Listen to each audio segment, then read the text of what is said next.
Bonjour à tous. Alors pour cette première série d'exposés, nous allons travailler sur la diversité, aborder les différents types d'économie de terroir, en associant de manière diverse, et on va en avoir des exemples tout à fait probants, des éléments de paysage et des éléments de savoir-faire, qui sont sans doute les deux ingrédients principaux de ces économies de terroir, avec une ambition qui va être particulière à ce premier temps de présentation et de discussion, qui va être de prendre en compte, je résumerai assez rapidement la particularité de cet atelier par la prise en compte de l'anthropologie économique.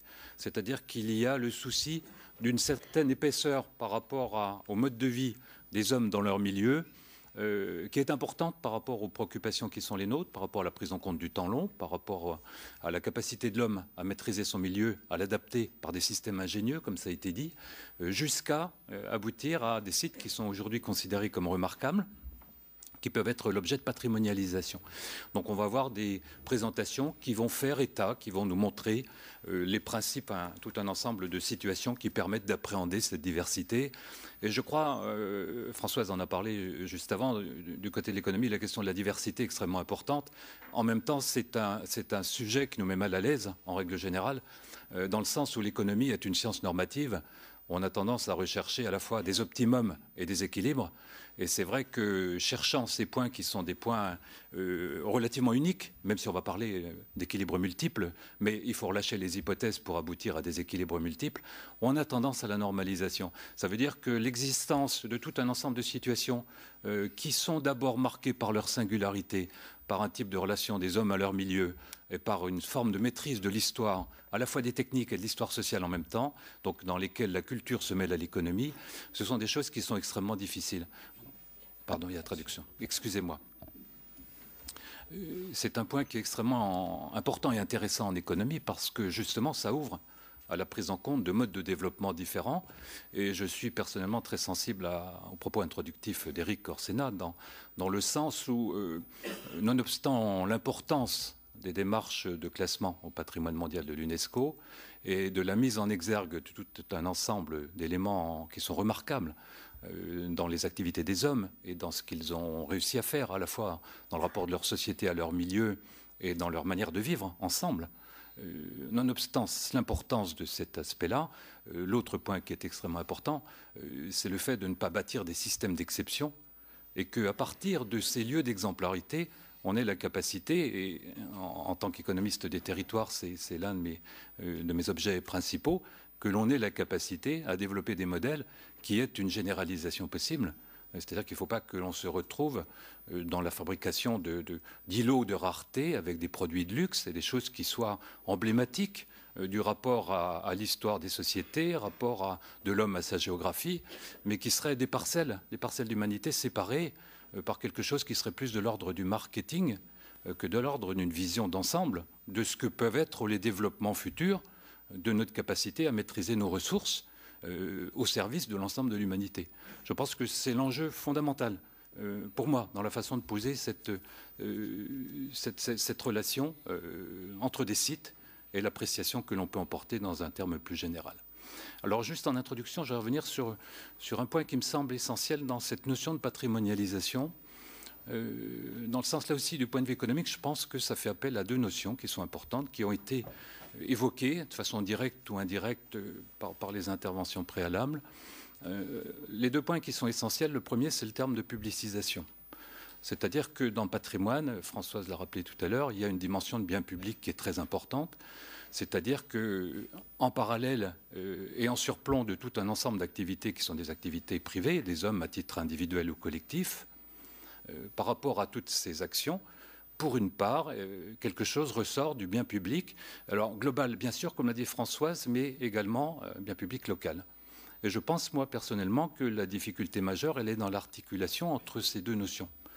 Penser des biens publics globaux, c'est être en mesure de penser l'intérêt général de l'humanité sur une planète finie, sur le long terme, en regardant la contribution de chacun des morceaux de cette planète pour qu'effectivement on appartienne à un ensemble qui ait une possibilité de durer, une possibilité de fonctionner au service de l'humanité. Et en même temps, chacun des sites dont on parle sont des sites qui ont une signification particulière, qui sont portés en responsabilité par une communauté qui est sur le territoire en question. Et cette communauté n'est pas investie du devenir de l'humanité. Elle est d'abord investie de son propre devenir, de sa propre prospérité et d'une forme de cohésion sociale qui permette son évolution dans des conditions satisfaisantes.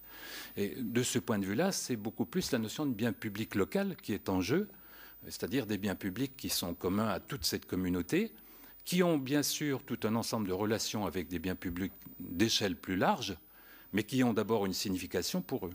Et l'articulation entre les deux est quelque chose d'extrêmement compliqué. Renvoyons entre parenthèses à la complexité de la gestion administrative territoriale en France et on se rend rapidement compte de la difficulté de cette articulation. La deuxième composante qui est importante, c'est celle d'action collective, qui n'est pas tout à fait de même nature. Action collective, ça veut dire, et là je vais juste attirer un petit peu l'attention sur le fait qu'on a un petit peu le risque d'une vision idéalisée, surtout depuis la mise en avant des travaux d'Eleanor Ostrom, qui sont très intéressants, passionnants, et qui abondent dans le sens de la réflexion des économies de terroir, mais qui en même temps peuvent un petit peu laisser à penser aussi qu'en toute situation, les communautés locales ont la capacité, d'une part, à inventer les systèmes ingénieux de relations, de leurs relations matérielles et symboliques avec leur environnement, et d'autre part, à le maîtriser dans le temps, c'est-à-dire à le transmettre, à le capitaliser. Ce qui n'est pas complètement évident, ce n'est absolument pas universel.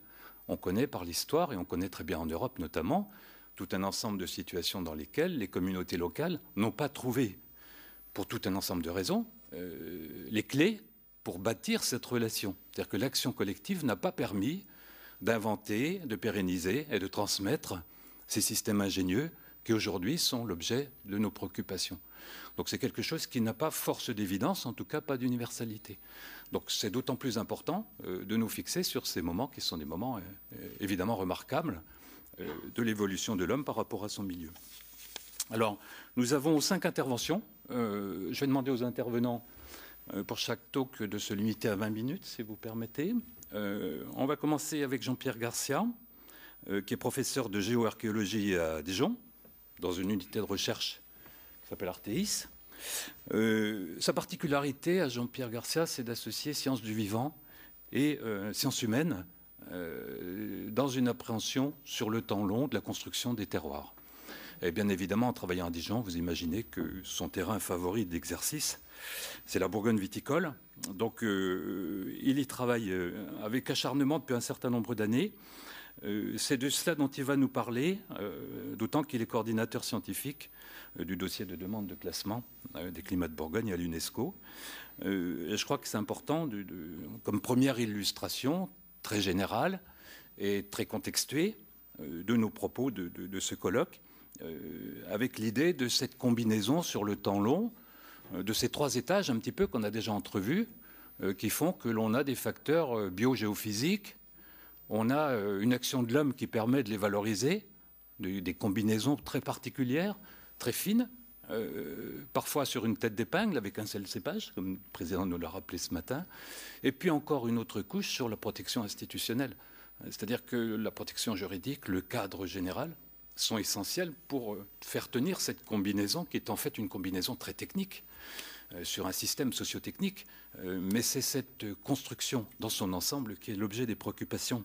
Et Jean-Pierre va nous en présenter l'essentiel du dossier avec cette idée qui est de persévérance des hommes sur leur milieu, voire d'entêtement, comme ça a été rappelé ce matin. Donc Jean-Pierre, tu as la parole pour 20 minutes.